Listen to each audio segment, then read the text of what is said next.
Hello 10th class students, how are you all? Hope so you all are good. हमने एक series शुरू की है वन शॉट वीडियो की सीबीएसई बोर्ड स्टूडेंट्स के लिए। आज जो चैप्टर लेके आए हैं वो क्या लेके आए हैं? Control and coordination. So let's start the chapter that is control and coordination. Chapter number 7 है। पीछे हमने 3 वीडियोस डाली हैं। हेरिडिटी चैप्टर की हमने वीडियो डाल चुके हैं, अवर इन्वायरमेंट हम डाल चुके हैं, और उसके साथ साथ how do organisms last video में हमने डाला था।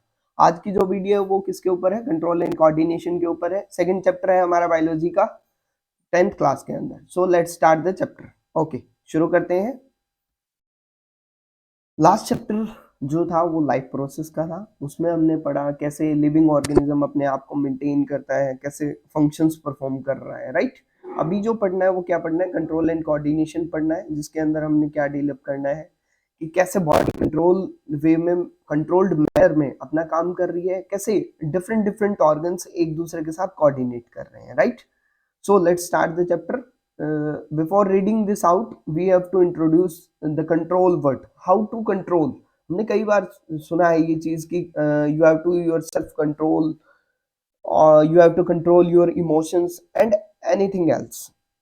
Control means under which we can control ourselves. हम क्या सोच रहे हैं, हम क्या खा रहे हैं, उसके ऊपर हमारा सेल्फ कंट्रोल है। और कोऑर्डिनेशन क्या है? दो ऑर्गन्स हैं, दोनों मिलकर के काम कर रहे हैं, तो वो कैसे एक दूसरे के साथ वर्कआउट कर रहे हैं कि लाइक आपको ये काम करना है, दूसरे को ये काम करना है, वो जो कोऑर्डिनेशन है, वो उन दोनों के बीच में जो अंडरस्टैंडिंग है उसको क्या है बोला गया है? कोऑर्डिनेशन बोला गया है। इस चैप्टर में हम यही डील अप करेंगे, कैसे डिफरेंट डिफरेंट ऑर्गन्स फंक्शन करते हैं, कैसे प्लांट लाइफ कंट्रोल की जाती है और कैसे ह्यूमन लाइफ कंट्रोल की जाती है। Okay, in the previous chapter we looked at life process involved in the maintenance of living organisms.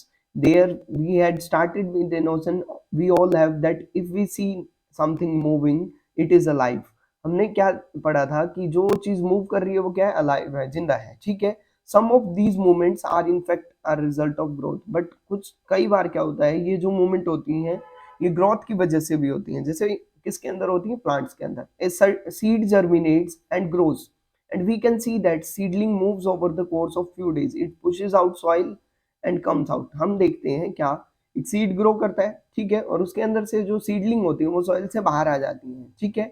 But if it's growth were to be stopped, this movement would not happen. But कई बार क्या हो जाता है, अगर उसकी growth को रोक दिया जाए तो ये मूवमेंट भी नहीं होंगी। some movements as in many animals and some plant are not connected with growth. कुछ जो मूवमेंट होती हैं वो ग्रोथ के साथ कनेक्टेड होती हैं, बट कुछ ऐसी भी होती हैं जो ग्रोथ के साथ कनेक्टेड नहीं होती हैं।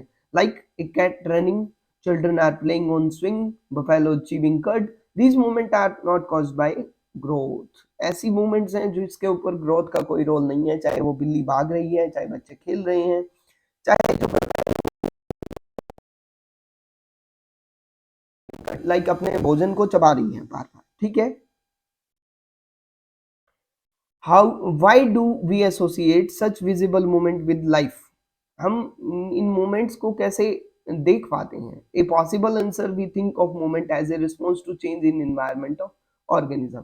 जब एनवायरमेंट के अंदर क्या है, चेंज हो रहा है, उस चेंज की वजह से हम उस चीज को विजिबल कर पा रहे हैं। लाइक कोई चीज है वो नॉर्मल है, उसके अंदर कोई चेंज होता है तो हम उस चीज को ऑब्जर्व कर पाते हैं। सेम चीज यहाँ है, ये जो मोमेंट्स हैं वो चेंज पैदा करती है इन्वायरमेंट के अंदर, जिसकी वजह से हम उनको ऑब्जर्व कर पाते हैं। The cat may running because it has seen a mouse.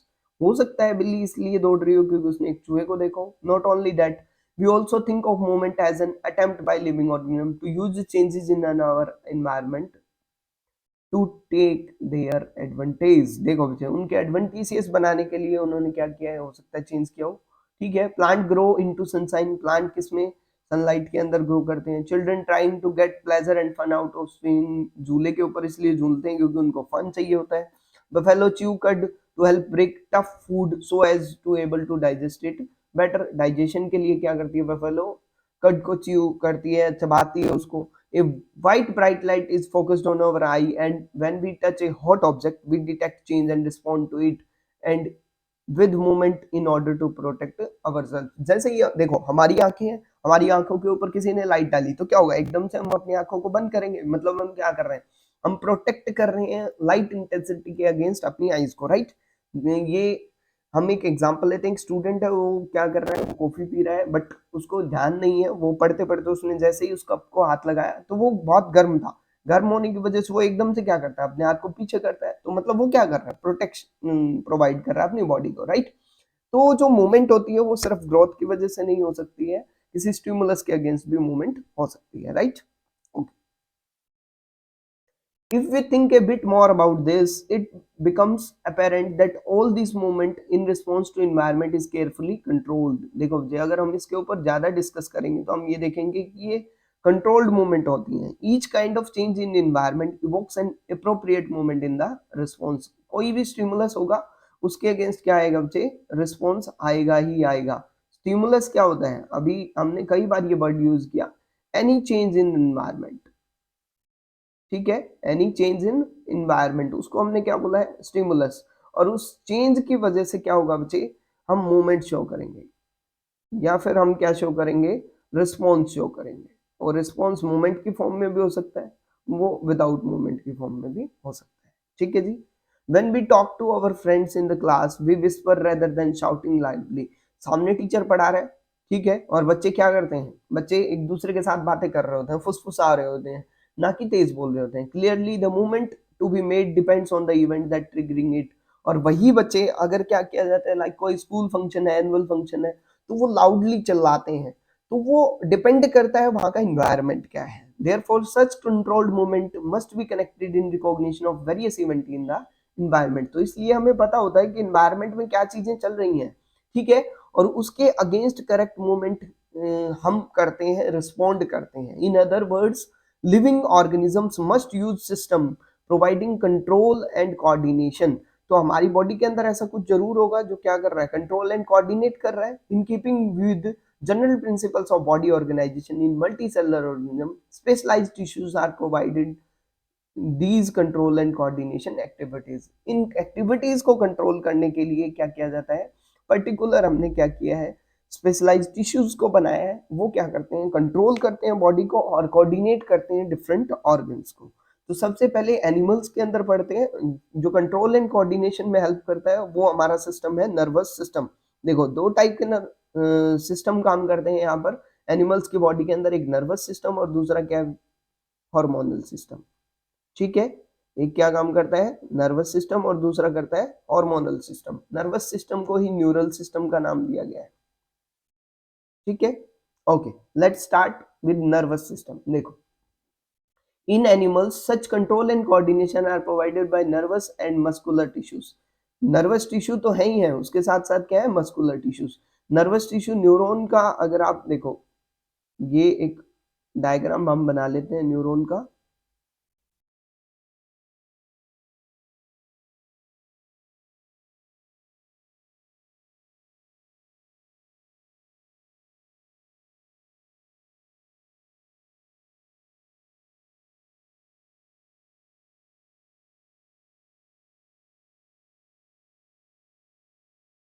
देखो, एक न्यूरॉन का डायग्राम है, ये डेंड्राइट्स हैं, यहाँ पे नीजल्स ग्रेन्यूल्स हैं, और ये साइटोप्लाज्म है, और ये हमारा साइटोन बॉडी है. ये जो स्ट्रक्चर है जो आगे कनेक्टेड है सिनेप्टिक नॉब्स के साथ, इसको हमने एक्सोन बोला है.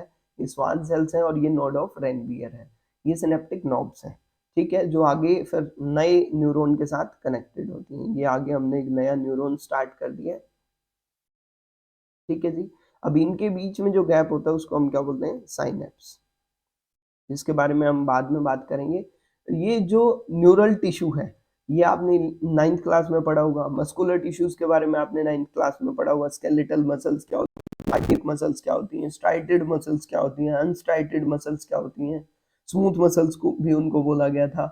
नर्वस टिश्यू में आपने ये स्ट्रक्चर को पढ़ा होगा, सबसे लार्जेस्ट सेल के बारे में पढ़ा होगा, राइट. ये सारी चीजें हमने नाइन्थ क्लास के अंदर पढ़ी थी. Okay, touching a hot object is an urgent and dangerous situation. देखो, हमने एकदम से किसी हॉट ऑब्जेक्ट को टच किया तो वो हमारे लिए खतरनाक हो सकता है. We need to detect it. हमें पहले ये पता होना चाहिए कि वो हॉट है या कोल्ड है, मतलब sensing power, right. And respond it, पहले डिटेक्ट करेंगे तभी तो उसके अगेंस्ट रिस्पॉन्स पैदा कर. How do we detect we are touching a hot object. हमें कैसे पता चलेगा कि हम एक हॉट ऑब्जेक्ट को टच कर रहे हैं। All information from our environment is detected by specialised tips of nerve cells. Nerve cells के ऊपर क्या होती हैं, टिप्स के ऊपर स्पेशलाइज्ड सेल्स होती हैं, टिप्स होती हैं, वहां पे क्या होते हैं, रिसेप्टर्स होते हैं। These receptors are usually located in our sense organ such as inner ear, nose, tongue and so on. ये रिसेप्टर्स बेसिकली क्या होते हैं, हमारे सेंस ऑर्गन, 5 सेंस ऑर्गन्स के ऊपर प्रेजेंट होते हैं। द गस्टेटरी रिसेप्टर, देखो गस्टेटरी रिसेप्टर क्या करते हैं, टेस्ट के लिए रिस्पॉन्सिबल है। ऑल्फैक्टरी रिसेप्टर किसके लिए है, स्मेल के लिए रिस्पॉन्सिबल है। ठीक है जी। This information acquired at the end of dendritic tip of the nerve cell. Nerve cell के कहां पर बचे, डेंड्राइट्स के ऊपर एक्वायर की जाती है। Sets off an chemical reaction that creates an electrical impulse. कहां से, देखो केमिकल रिएक्शन की फॉर्म में तो प्रोसेस होती है, और वहां से क्या बन जाता है, इलेक्ट्रिकल इंपल्स होता है। वो इंपल्स ट्रेवल करता है कहां से, डेंड्राइट से सेल बॉडी के अंदर, सेल बॉडी से एक्सोन से होता हुआ कहां तक चला जाता है, एंड के ऊपर। At the end of axon the electrical impulse sets off and release of some chemicals. देखो बच्चे, डेंड्राइट्स ने क्या लिया, केमिकल लिया, उसको कन्वर्ट किया किसके अंदर, इलेक्ट्रिकल सिग्नल के अंदर। अब इलेक्ट्रिकल सिग्नल से फिर वो दोबारा जाकर के एंड में कहा कन्वर्ट हो जाता है, केमिकल्स के अंदर। These chemicals cross the gap. अब जो हमने बात की थी, दो न्यूरॉन के बीच में गैप था, that is synapse, and start a similar electrical impulse. और दोबारा से क्या कर देता है, वो इलेक्ट्रिकल इंपल्स को स्टार्ट कर देता है नेक्स्ट न्यूरॉन के अंदर। This is general scheme how a nerve impulse travel in the body. इस तरीके से क्या होता है, इंफॉर्मेशन को ट्रांसफर किया जाता है। A similar synapse finally allows the delivery of such impulse from neurons to other cells such as called muscle cells or gland। ऐसे ही न्यूरॉन्स होते हैं जो इंफॉर्मेशन को लेकर के जाते हैं कहाँ, मसल्स के अंदर या ग्लैंड्स के अंदर। देखो बच्चे कैसे, ये साइड में आपको एक डायग्राम दिखाया जा रहा है, दैट इज न्यूरॉन का डायग्राम है। देखो क्या है ये,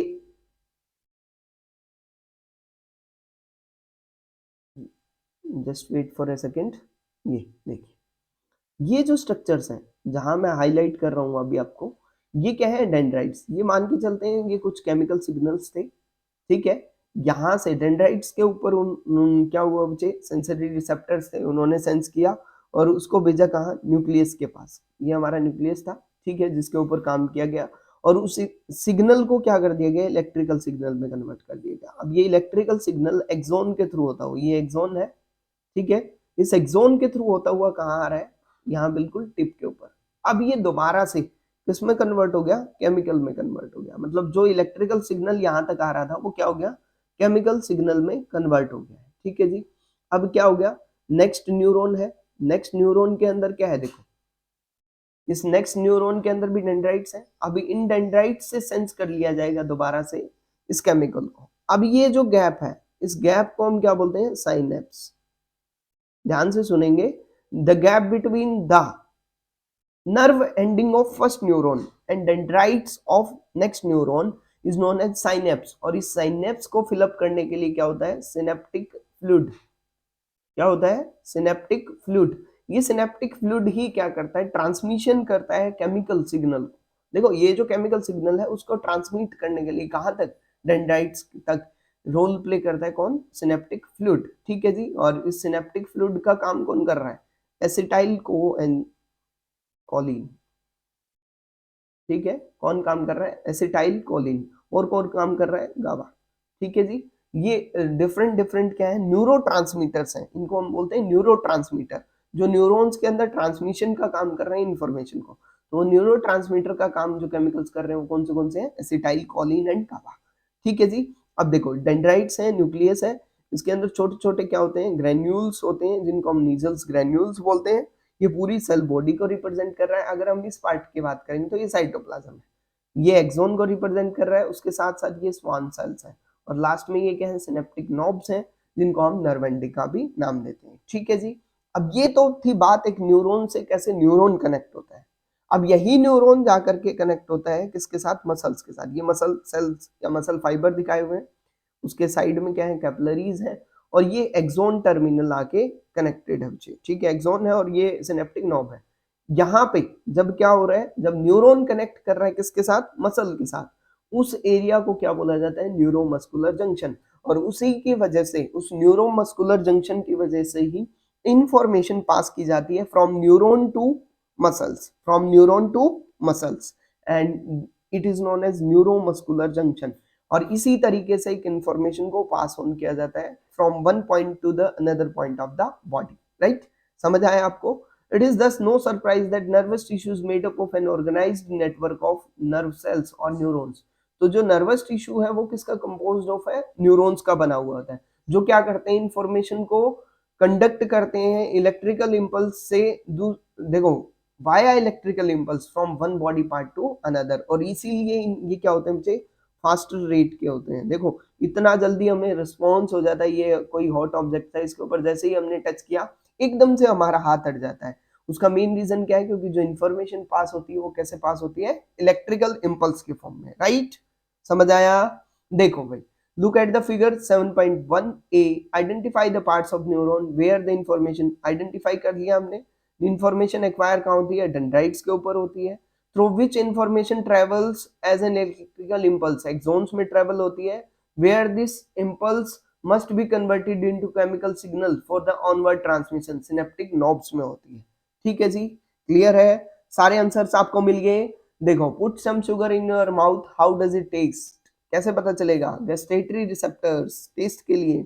नोज के ऊपर क्या किया गया? थंब लगा दिया गया, फिंगर लगा दी गई, फिर शुगर को हमने वो किया तो क्या टेस्ट में? यस, डिफरेंस आता है क्योंकि हमें ये नहीं पता चलता है। देखो गस्टेटरी रिसेप्टर ने अपना काम किया बट हम उसको स्मेल नहीं कर पाएंगे। ठीक है जी। Is there any difference how sugar and food taste if your nose is blocked? If so, why might this be happening? This is because coordination. Read and talk about possible explanation of these kind of differences. Do you come across similar situation when you have a cold? Yes, हमें test जो birds हैं वो काम करना बंद कर देते हैं कोल्ड के अंदर, और हम अपना मतलब जो सेंसरी पार्ट है वो हमारा अच्छे से काम नहीं कर पाता है। ठीक है जी। अभी जो नेक्स्ट पार्ट है वो हमारा क्या है? रिफ्लेक्स एक्शन है। क्या होता है रिफ्लेक्स एक्शन, कैसे काम करता है वो पढ़ते हैं। देखो, reflex action that means sudden action. देखो एकदम से जो एक्शन हो रहा है उसको हमने क्या बोला? Reflex action. ठीक है जी। देखो, reflex is a word we use very commonly when we talk about sudden action in response to something in environment। हमारे environment में कोई ऐसी चीज हुई जिसके अगेंस्ट हमने कोई एकदम से काम किया, सडन रिस्पॉन्स दिया, वो हमारा क्या है? रिफ्लेक्स एक्शन है। कैसे? देखो, we say I jumped out of the way of bus reflexly, or I pulled my hand back from flame reflexly, or I was so hungry my mouth started watering reflexly। What exactly do we mean? जो हमने एकदम से काम किया है, मतलब जिसके ऊपर हमने सोचने के बाद काम नहीं किया है, जो हमारा इमीडिएट रिस्पॉन्स था, वही क्या होता है? Reflex action. A common idea in all such example is that we do something without thinking about it। वही बात आ गई, बिना थिंक किए, बिना ज्यादा सोचे उसके ऊपर हमने एकदम से रिस्पॉन्स किया, और without feeling in control of our reactions, हमने अपने रिएक्शंस के ऊपर कोई कंट्रोल नहीं किया है। Yet these are situations when we are responding with some action to changes in environment। How is control and coordination achieved in such situation? कैसे control coordination इसके ऊपर काम करता है वो हमें यहाँ पे डिस्कस करना है। Let us consider this further. Take one of our example. Touching a flame is an urgent and dangerous situation for us, or in fact for an animal. How would we respond? One seemingly simply is not to think consciously about pain and possibility of getting burnt, and therefore we move our hand। देखो बच्चे कितना जल्दी हम क्या करते हैं? Flame के ऊपर अपने हाथों को, जैसे अभी ठंडी है तो हम रखते हैं, राइट? बट जैसे ही हमें वो गम महसूस होता है एकदम से पीछे हटा लेते हैं, राइट? या फिर उसके बिल्कुल पास हम नहीं लेके जाते हैं। ऐसा क्यों? ऐसा क्या पता चल जाता है हमें कि हमें इतना जल्दी? तो हमें ये भी नहीं पता चलता कि उसको दर्द होगा या जल्दी जल जाएगा। The important question is then how long it will take to think all of this? The answer depends on how we think. If nerve impulses are sent around the way we have talked about earlier, then thinking is also likely to involve the creation of such impulses। Thinking is a complex activity, and so it is bound to involve a complicated interaction of many nerve impulses from many neurons। देखो thinking में time लगेगा, but sudden action के लिए, reflex action के लिए हम क्या करेंगे? वहां पे इतना थिंकिंग टिश्यू के ऊपर रिलायबल नहीं रहेंगे, और वहां पे क्या होगा बच्चे, वहां पे जो हमारा सिग्नल जाएगा वो कहाँ जाएगा, वो हमारा स्पाइनल कॉर्ड के ऊपर जाएगा और हम रिफ्लेक्स एक्शन शो करेंगे। देखो in this the case, it is no surprise that thinking tissue in our body consists of network of intricately arranged neurons. It sits in forward end of skull, receives signal from all over the body, which it thinks and before responding to them. Obviously, in order to receive these signals, this thinking part of brain in skull must be connected to nerve coming from various part of body. Similarly, if this part of brain is to be instruct muscles to move, nerve muscles must carry this signal back to different part of body. If all this is to be done when we touch a hot object, it may take enough time for us to get burnt. देखो जी, अगर ये connected होता हमारे thinking part के साथ, that is cerebrum, तो वो क्या होता बच्चे, पहले न्यूरॉन सिग्नल भेजते कहाँ पे, ब्रेन के पास, ब्रेन एनालाइज करता और दोबारा से सिग्नल देता मसल्स को कि आप कॉन्ट्रैक्ट हो जाइए, राइट। तो उसमें क्या हो जाता, टाइम लग जाता और इतने हमारा हाथ जल जाता। फिर इस प्रॉब्लम को करने सॉल्व करने के लिए हमारी बॉडी ने क्या किया, कैसे अपने आप को डिजाइन किया है, ठीक है। देखो, rather than having to think about sensation of heat, if nerves that detect heat were to be connected by nerves that moves muscle in a simpler way, the process of detecting signal or input or responding it to by an output action might be completely quickly, such an commonly called reflex arc. तो हमारी body ने क्या बनाया हुआ है, reflex arc बनाया हुआ है। कैसे, where should such reflex arc connection to be made, input nerve and output. The best place of course would be at the point where they meet first each other. Nerves from all over the body meet in a bundle in spinal cord. कहाँ पे मिलती है बच्चे, spinal cord के अंदर मिलती है, on the way to brain, brain में जब वो जाती हैं तब। The reflex arc are formed in the spinal cord itself and although information input goes on to reach brain। देखो बच्चे क्या होगा, रिफ्लेक्स आर्क कैसे बना, देखो ये हमारा सेंसरी पार्ट था, वहां से क्या किया, सेंसरी न्यूरॉन ने काम किया और सेंसरी न्यूरॉन लेकर के गया इंफॉर्मेशन को कहाँ, स्पाइनल कॉर्ड के ऊपर। अब उस स्पाइनल कॉर्ड के ऊपर कहाँ है, मोटर न्यूरॉन्स हैं जो इंफॉर्मेशन को लेके आते हैं और वो मोटर न्यूरॉन्स क्या करेंगे, मसल्स तक सिग्नल को भेज देंगे। देखो सिंपली जो सेंसरी न्यूरॉन था, मोटर न्यूरॉन था, दोनों मिलते हैं स्पाइनल कॉर्ड के ऊपर और उनकी वजह से क्या होता है, जो मसल्स हैं वो अपना काम कर रही होती हैं। क्लियर है इतनी बात। और ये जो पूरा आर्क बना, इसी को हमने क्या बोला, रिफ्लेक्स आर्क। और रिफ्लेक्स आर्क ने जो फंक्शन किया उसको हमने क्या बोला, रिफ्लेक्स एक्शन। क्या बोला, रिफ्लेक्स एक्शन। दोनों वर्ड आपको समझ आ गए होंगे। सडन जो एक्शन परफॉर्म हुआ उसको हमने क्या बोला, रिफ्लेक्स एक्शन, और जो आर्क जो बना उसको हमने क्या बोला, रिफ्लेक्स आर्क। ठीक है, रिफ्लेक्स आर्क किसके लिए रिस्पॉन्सिबल है, रिफ्लेक्स आर्क रिफ्लेक्स एक्शन के लिए रिस्पॉन्सिबल है। Of course reflex arc are evolved in animals because the thinking process of brain is not fast enough. In fact, animals have very little or none of complex neuron network needed for thinking. So it is quite likely that reflex arc have evolved as efficient way of functioning in absence of true thought processes.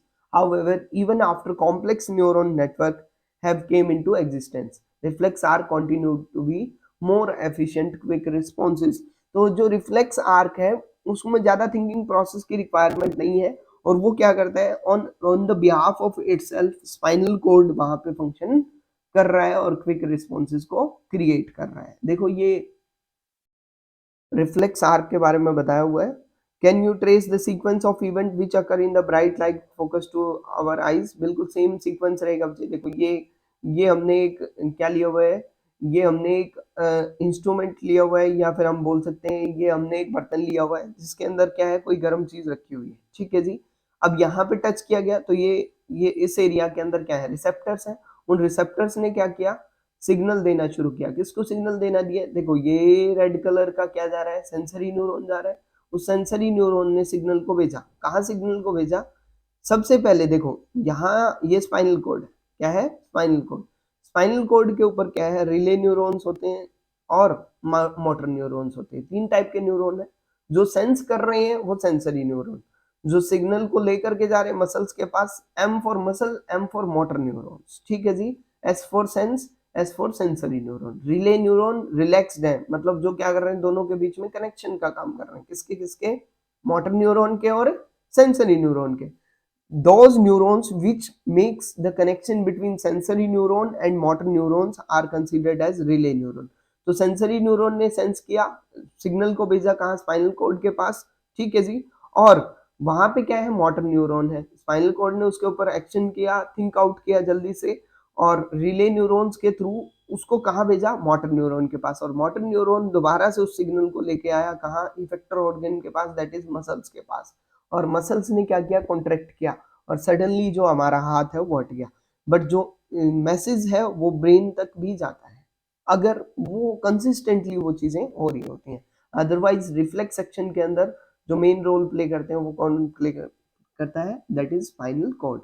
Hope so ये clear हुआ होगा mechanism आपको, कैसे reflex arc अपना काम करता है। Very very very important, काफी बार यहाँ से क्वेश्चन आया है, ठीक है जी, और कई बार ये पूछा गया है स्पाइनल कॉर्ड अपना काम करता है यहाँ पे रिफ्लेक्स सेक्शन के अंदर या फिर ब्रेन करता है, तो स्पाइनल कॉर्ड यहाँ पे मेन रोल प्ले करता है। क्लियर है इतनी बात? ओके, अभी जो हमें पढ़ना है वो क्या पढ़ना है, human brain. Just wait for a minute, we will connect you soon.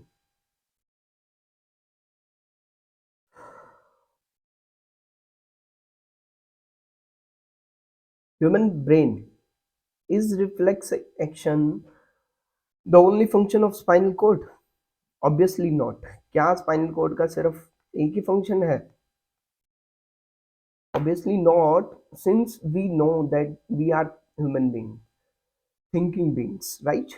Spinal cord is made up of nerves which supply information to think about. देखो स्पाइनल कोड का सिर्फ मेन काम यही है, उन नर्व्स को सप्लाई करना जो क्या करते हैं, इंफॉर्मेशन को कैरी आउट करनी है, ठीक है, जिसकी वजह से थिंकिंग होनी है। Thinking involves more complex mechanism and neural connection.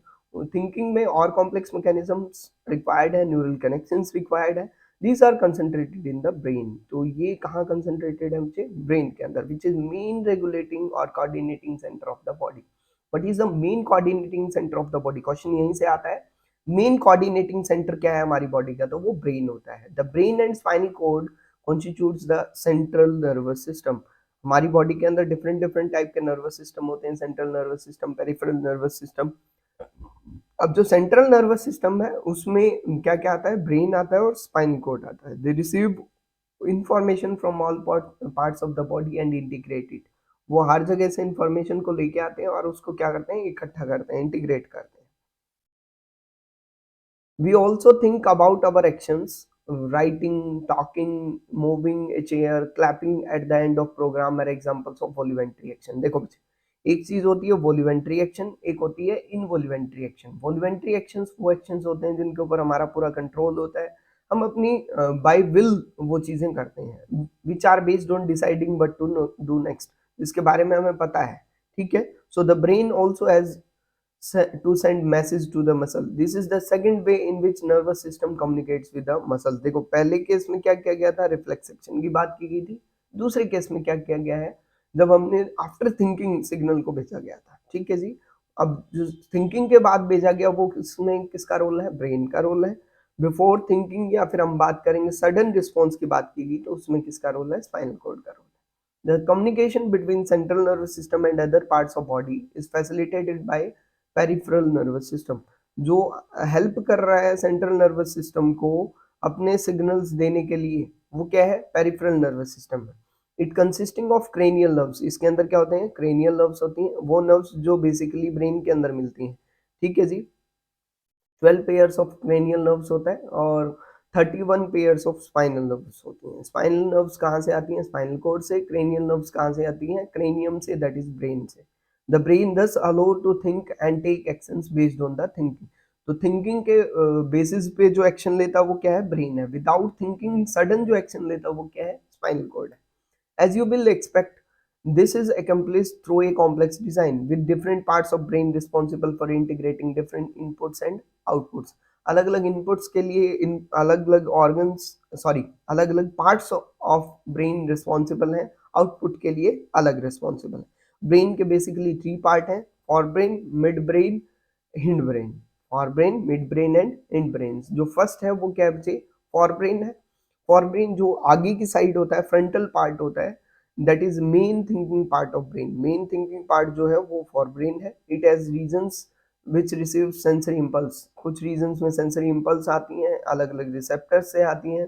Separate areas of forebrain are specialised for hearing, सुनने के लिए रिस्पॉन्सिबल है, स्मेल करने के लिए, साइट करने के लिए और बाकी फंक्शंस के लिए। There are separate areas of association where sensory information is interpreted by putting it together with information from other receptor as well as information that is already stored in the brains।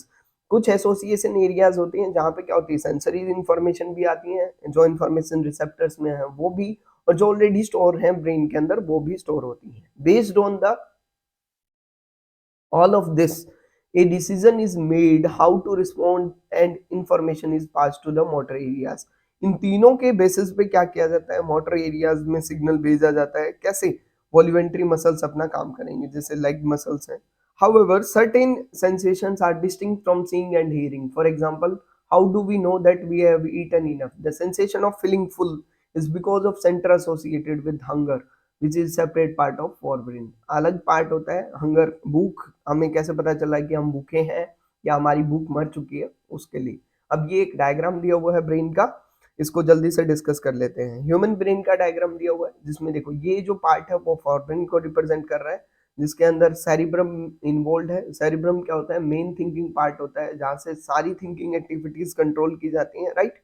ये जो हिस्सा है ये किसको represent कर रहा है, mid brain को रिप्रेजेंट कर रहा है, जिसमें corpus callosum, corpora quadrigemina parts होते हैं, right.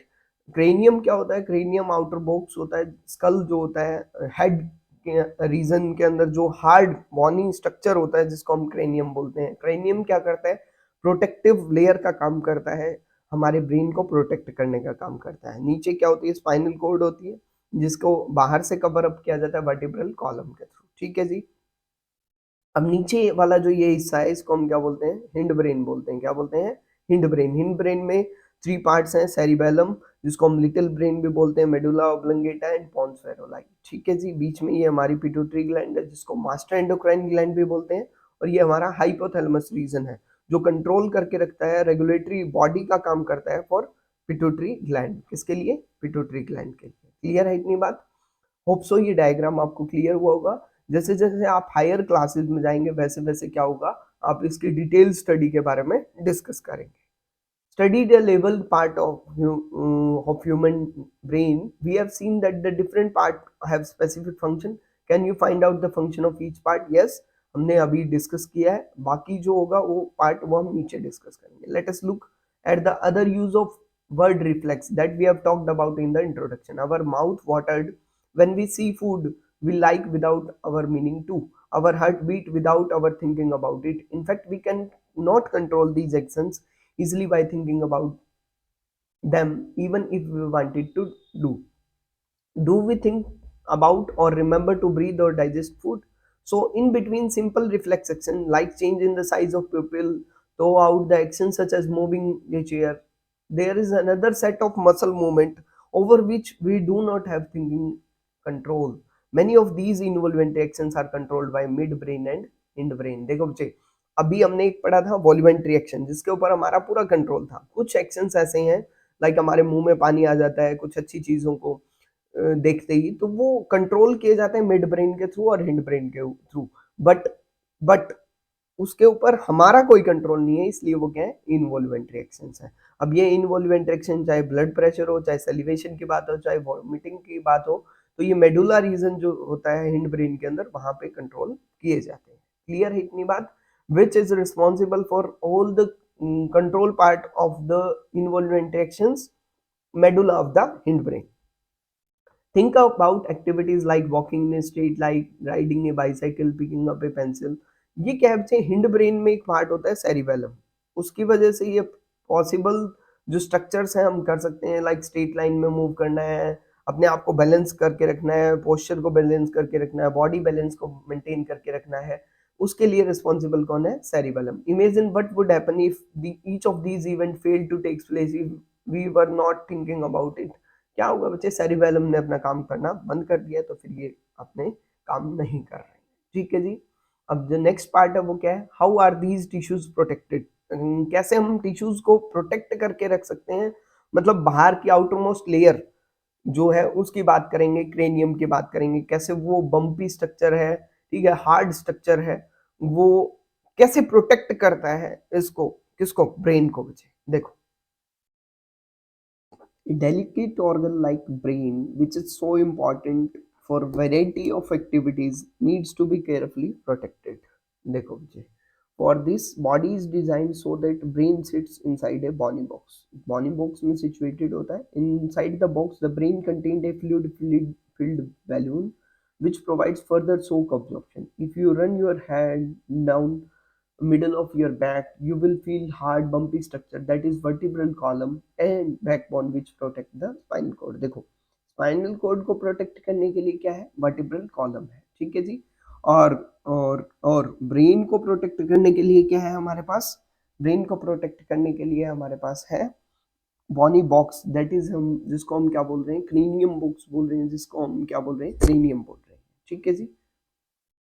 How does the nervous tissue cause action, nervous tissue कैसे अपना काम कर रहा है। So far we have been talking about nervous tissue and how it collect information, sense it around the body, process information, make decisions on the basis of information, and convey decisions muscles for the action. In other words, when the action or movement is to be performed, the muscle tissue do the final job. Muscle tissues अपना last काम जो है वो muscle tissues का है। How do muscles move, when a nerve impulse reaches a muscle, the muscle fiber must move. How does a muscle move? The simplest notion of movement at cellular level is muscle cells will move by changing their shape, so that by shorten. So the next question, how do muscle cells change their shape? The answer must lie in the chemistry of cellular component. Muscle cells have a specialized proteins. देखो बच्चे, उनके पास क्या होते हैं, special proteins होते हैं, जिसकी वजह से वो क्या करते हैं, अपनी शेप को चेंज कर लेते हैं, अपने अरेंजमेंट को चेंज कर लेते हैं जैसे ही उन्हें इलेक्ट्रिकल इम्पल्स मिलता है। लाइक अरेंजमेंट ऑफ मसल्स के बारे में हम पढ़ेंगे बच्चे कब, जब हायर क्लासेस में जब हम जाएंगे, ठीक है जी। 9th क्लास में भी हमने पढ़ा था वॉल्यूमेंट्री मसल्स कौन सी होती हैं, इनवॉल्यूमेंट्री कौन सी होती है, ठीक है जी। अब उसके अंदर एक्टिन एंड मायोसिन फिलामेंट्स होते हैं, ये कुछ क्वेश्चंस हैं।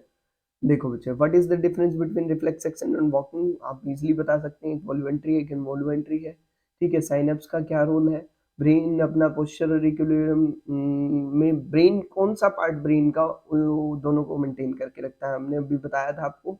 अगरबत्ती स्मेल के लिए कौन रिस्पॉन्सिबल है, ब्रेन का क्या रोल है रिफ्लेक्स एक्शन के अंदर, ये सारे क्वेश्चंस आपने डील अप किए होंगे। अभी क्या है, control and coordination in plants, यहाँ पे हमने 50% चैप्टर को हमने डील अप कर लिया है, ठीक है। अभी जो शुरू करेंगे वो क्या शुरू करेंगे, control and coordination in plants. देखो, animals have a nervous system for controlling and coordinating the activities of body. Animals के पास तो नर्वस सिस्टम था, बट प्लांट्स के पास ऐसा नर्वस सिस्टम नहीं होता, ना मसल्स होती हैं, ठीक है। So how do they respond to stimulus, वो कैसे अपने स्टिमुलस के अगेंस्ट रिस्पॉन्स करेंगे। When we touch the leaves of छुई मुई, छुई मुई एक प्लांट होता है, उसको सेंसिटिव प्लांट भी बोलते हैं, उसको टच मी नॉट प्लांट भी बोलते हैं, ठीक है। इसका मिमोसा फैमिली का, और इसी को साइंटिफिक नेम हम अगर बात करें तो वो क्या होता है, mimosa pudica. Mimosa pudica is scientific name for, yes, scientific name for chui mui plant. They begin to fold up and droop. When the seed germinate, the root goes down and stem comes into air. What happens? Firstly, the leaves of sensitive plant move quickly in response to the touch. फिर कैसे वो touch के against अपना response पैदा करते हैं, ना उनके पास नर्वस सिस्टम है, ना उनके पास मसल्स है। There is no growth involve in the this movement. देखो, कोई ग्रोथ की मूवमेंट यहाँ पे नहीं हो रही है, ठीक है, ग्रोथ की वजह से यहाँ से कोई मूवमेंट नहीं हो रही है। On the other hand, the directional movement of seedling is caused by growth.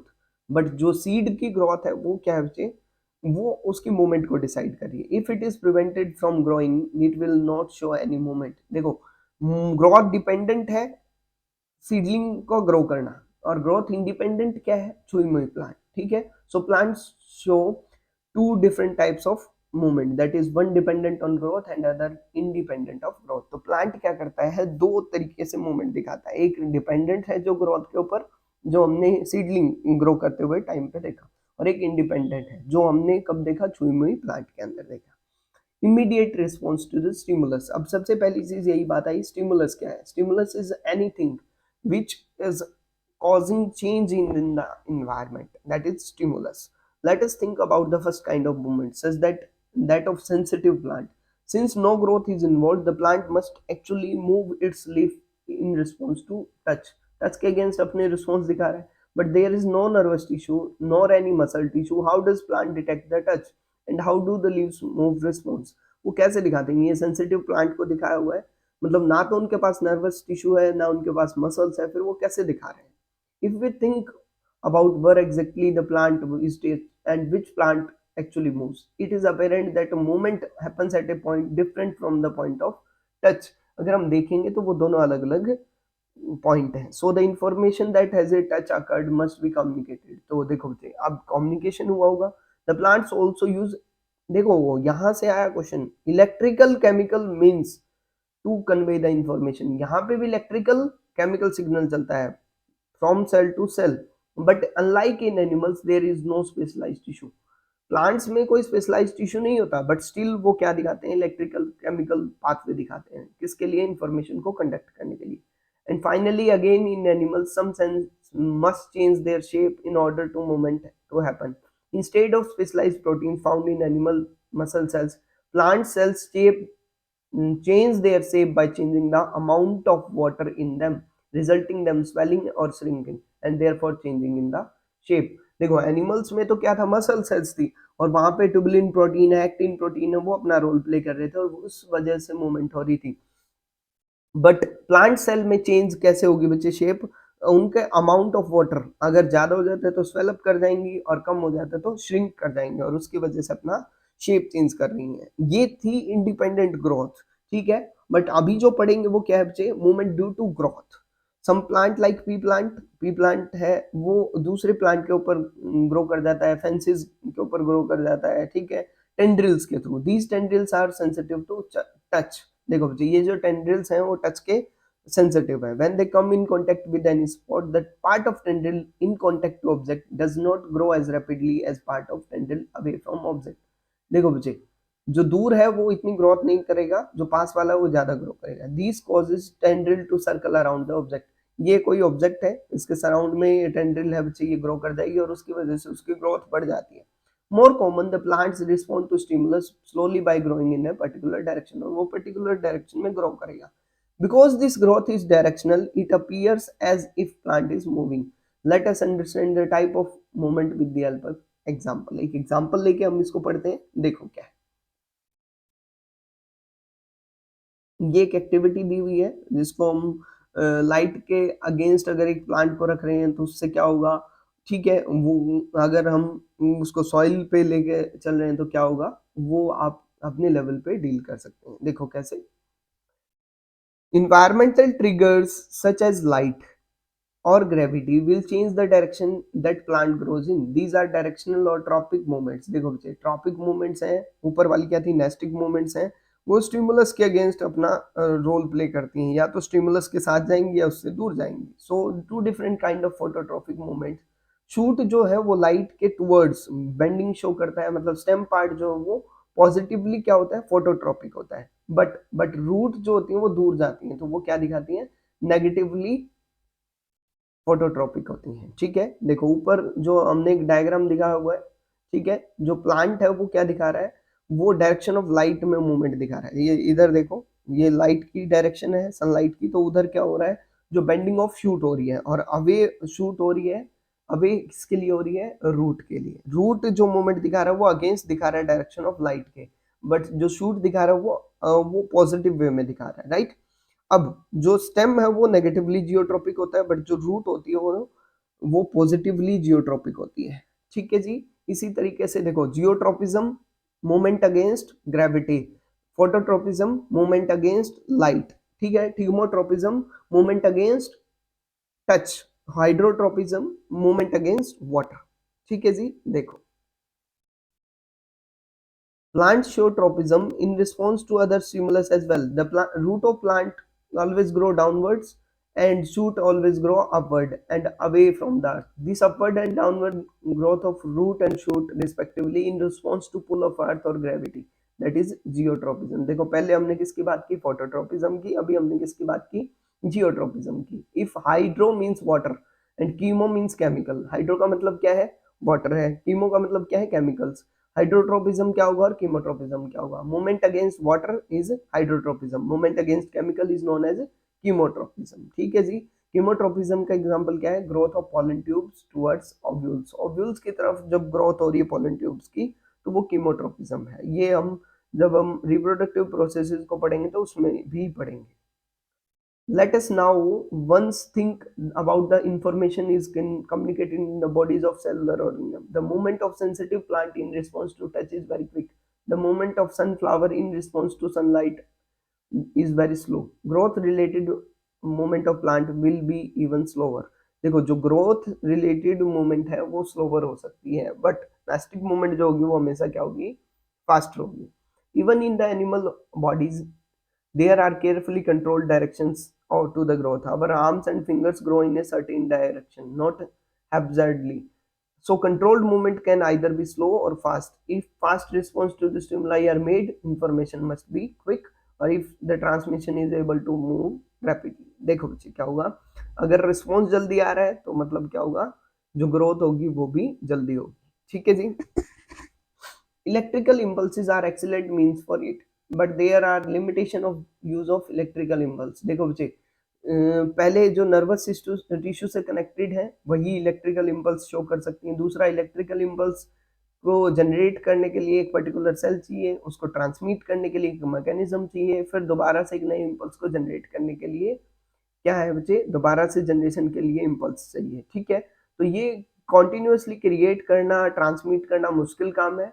तो इसलिए मल्टी सेलुलर ऑर्गेनिजम्स मेनली किसका यूज करते हैं? केमिकल कम्युनिकेशन का। किसका यूज करते हैं? केमिकल कम्युनिकेशन का, as compare to electrical impulse. If instead of generating any electrical impulse, stimulated cells release a chemical compound. This compound will diffuse all around the original cell. If other cells around have means to detect this compound, special molecules on their surface. यहाँ जो हम बात कर रहे हैं वो किसकी बात कर रहे हैं? हॉर्मोन्स की। तो ये हॉर्मोन्स क्या होंगे? बॉडी के अंदर चले जाएंगे और दूसरी सेल्स जो उनके ऊपर क्या होंगे? स्पेसिफिक रिसेप्टर्स होंगे जो इसको सेंस कर लेंगे और जो हमारी इंफॉर्मेशन हो वो ट्रांसमिट हो जाएगी। This will be slower if, देखो बच्चे स्लोवर प्रोसेस है जिस अगर कंपेयर किया जाए नर्वस सिस्टम के साथ, बट स्टडी है, परसिस्टेंट है। ठीक है। These compound or hormones used by multicellular organisms for control and coordination show a great deal of diversity as you would expect. Different plant hormones help to coordinate growth. अब plants के अंदर क्या होता है बच्चे? डिफरेंट डिफरेंट प्लांट हॉर्मोन्स होते हैं। अब उनके एग्जांपल लेते हैं जो हमने पढ़ने हैं। देखो बच्चे, ठीक है। अब डिफरेंट डिफरेंट टाइप के प्लांट हॉर्मोन्स होते हैं, उसमें सबसे पहला जो आता है वो क्या आता है? ऑक्सिन आता है।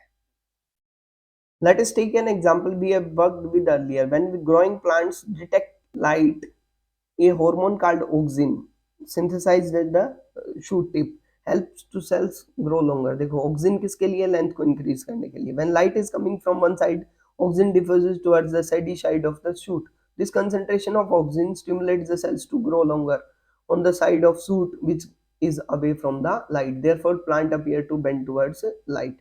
और इसी को क्या बोलते हैं? Bending phenomena. ठीक है, जब आप हायर क्लासेस में जाएंगे, 11th क्लास में पढ़ेंगे तो उसमें हम बात करेंगे। दूसरा जो प्लांट आता है वो क्या आता है? जिबरलिन, जो क्या करता है? ग्रोथ ऑफ स्टेम के लिए रिस्पॉन्सिबल है। थर्ड जो प्लांट हार्मोन आता है वो क्या आता है? साइटोकाइनिन, जो किसके लिए रिस्पॉन्सिबल है? सेल डिवीजन के लिए रिस्पॉन्सिबल है। ठीक है, चाहे फ्रूट्स में हो चाहे सीड्स में वो बात हो। These are examples of plant hormone which help in promoting growth. But कुछ ऐसे भी होते हैं जो ग्रो करने से रोकते हैं। अब सिसिक एसिड जो एक ऐसा हार्मोन है वो क्या करता है? इनहिबिट करता है। विल्टिंग ऑफ लीव्स में भी हेल्प करता है। ठीक है जी। उसके अलावा एक हार्मोन रह गया, that is ethylene. First gaseous hormone था और फ्रूट रिपनिंग के लिए ये रिस्पॉन्सिबल है। क्लियर है इतनी बात? अब प्लांट हार्मोन क्या होते हैं वो आप बता सकते हैं। मूवमेंट ऑफ लीव्स डिफरेंट कैसे है? लाई मूवमेंट ऑफ लाइट के टुवर्ड्स, एग्जाम्पल देना है जो प्रमोट कर रहा है ग्रोथ को। ऑक्सिन्स का रोल बताना है, एक हाइड्रोट्रोपिज्म के लिए एक एक्सपेरिमेंट करना है। ठीक है, कर दोगे?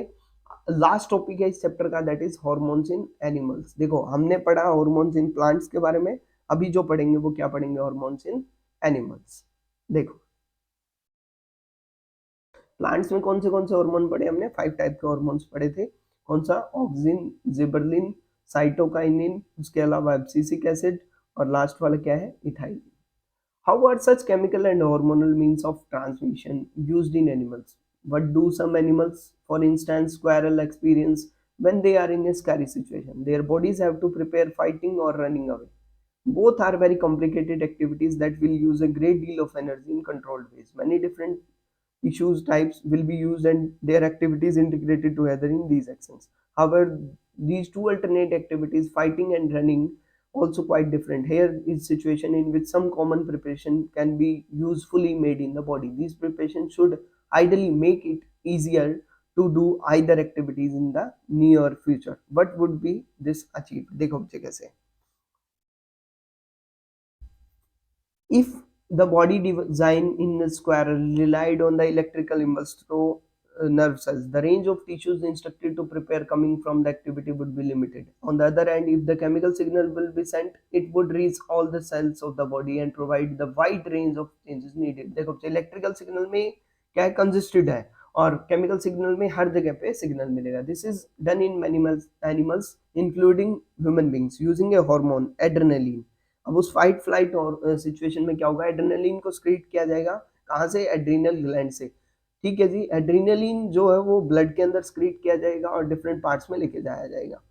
टारगेट ऑर्गन्स में स्पेसिफिक टिश्यूज में वो एक्ट करेगा, चाहे वो उसमें हार्ट क्यों ना हो. हार्ट बीट क्या करना चाहिए, फास्टर. ठीक है, जिसकी वजह से ऑक्सीजन की रिक्वायरमेंट होगी. Blood to the digestive system, skin के ऊपर क्या होगा, कॉन्ट्रैक्शन होंगे मसल्स के. ठीक है, जो जो स्केलेटल मसल्स तक ले जाएगा ब्लड को. ठीक है, और उसकी वजह से ब्रीदिंग रेट भी क्या हो जाएगी, इंक्रीज कर जाएगी. ठीक है, डायफ्राम रिब मसल्स भी कॉन्ट्रैक्शन करना शुरू कर देंगी और इस तरीके से इन रिस्पॉन्सेज के बेसिस पे वो अपनी सिचुएशन को डील करेगा. तो ये जो हॉर्मोन्स है वो पार्ट है एंडोक्राइन सिस्टम का. ठीक है, हमारी बॉडी के अंदर दो टाइप की ग्लैंड होती है. कौन सी, endocrine gland as well as exocrine gland. Remember that plant hormones have that control their directional growth. What functions if do animal hormones perform? One of face of it. देखो बच्चे क्या होगा, growth controlled places के ऊपर होती है, plant में अलग अलग जगह पे होती है, बट हमारे अंदर तो काफी केयरफुली मैनर में होती है. ठीक है जी, ये दो डायग्राम आपको दिए हुए हैं जो डिफरेंट डिफरेंट एंडोक्राइन ग्लैंड्स को रिप्रेजेंट कर रहे हैं. Glands are of three types. Exocrine gland जो अपना स्क्रीशन ट्यूब्स के थ्रू देती हैं वो एक्सोक्राइन ग्लैंड्स हैं. जो अपना स्क्रीशन बिना किसी ट्यूब के डायरेक्टली ब्लड में देती हैं वो क्या है, एंडोक्राइन ग्लैंड्स हैं. और जो अपना स्क्रीशन क्या कर रही हैं, दोनों तरीके से ऑब्जर्व कर रही हैं, लाइक एंडोक्राइन वे में भी एक्ट कर रही हैं और एक्सोक्राइन वे में भी एक्ट कर रही हैं. तो वो क्या है, मिक्सोक्राइन ग्लैंड या उनको हम हीट्रोक्राइन ग्लैंड बोलते हैं. पेनक्रियाज और ओवरी जो है वो एग्जांपल है. ठीक है जी, किसके, हीट्रोक्राइन ग्लैंड के. देखो भाई कैसे, ये ऊपर से ये मेल का डायग्राम दिखा हुआ है. ये हाइपोथैलेमस दोनों के अंदर होता है. पीनियल ग्लैंड प्रेजेंट होती है, पिट्यूटरी ग्लैंड प्रेजेंट होती है. पीनियल पिट्यूटरी, पिट्यूटरी ग्लैंड को हम क्या बोलते हैं, मास्टर एंडोक्राइन ग्लैंड. लिख देते हैं चलो, मास्टर एंडोक्राइन ग्लैंड कौन सी है, पिट्यूटरी ग्लैंड. ठीक है जी, हाइपोथैलेमस कंट्रोल करता है इस master endocrine, super master endocrine gland जो है वो हाइपोथैलेमस. उससे नीचे आते हैं तो वहां से थायराइड ग्लैंड आती है और उसके पैरेलल में साइड में होती है पैराथायराइड ग्लैंड. देखो बच्चे, पिट्यूटरी ग्लैंड से डिफरेंट डिफरेंट हार्मोन्स आते हैं, ग्रोथ हार्मोन,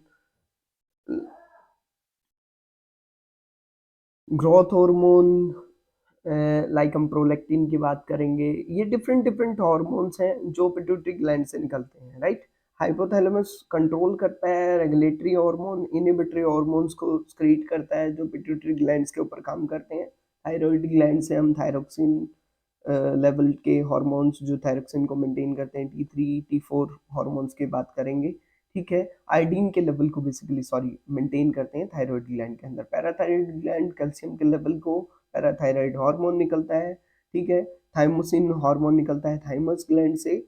इस तरीके से क्या होते हैं, डिफरेंट डिफरेंट हार्मोन्स निकलते हैं. ठीक है, नीचे आते हैं तो पेनक्रियाज. पेनक्रियाज हमारी हीट्रोक्राइन ग्लैंड है. किडनी के ऊपर ग्लैंड्स होती हैं, एड्रिनल ग्लैंड, वहां से adrenaline, nor adrenaline, adrenal medulla reason से निकलते हैं. ओवरी होती है फीमेल्स के अंदर और ओवरी भी क्या है, हीट्रोक्राइन ग्लैंड है. एड्रेनल ग्लैंड मेल में भी होती है.